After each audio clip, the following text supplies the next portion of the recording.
Une 38e édition et 2 hommages à des monuments du cinéma italien. Marcello Mastroianni, disparu il y a tout juste 30 ans, et Tony Servillo, l'acteur star du réalisateur Paolo Sorrentino. Comme chaque année, les organisateurs du festival proposent aussi un panorama et 6 films en compétition.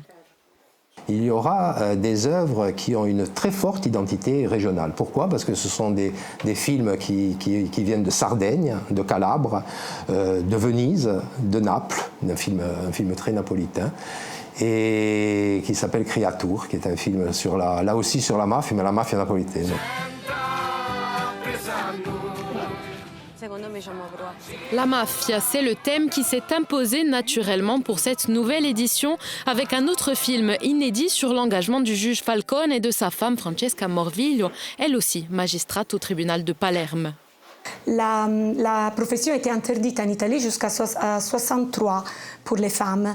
Et donc c'est la première fois qu'on voit le juge Falcone dans l'action, mais avec l'histoire d'amour, le sentiment, l'amour, la famille et le combat.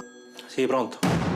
Francesca et Giovanni sera projetée en ouverture du festival samedi prochain 21h15 à l'Alboro pour une soirée qui affiche déjà complet.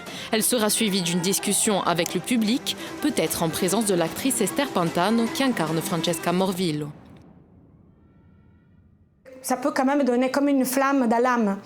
Et je pense qu'il y a donc des prises de conscience.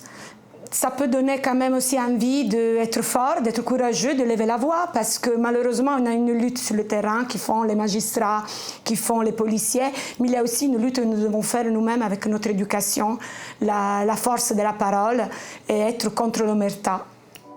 Comme l'année dernière, le festival se déplacera dans 3 salles, à l'Alboro, au Studio et au Régent.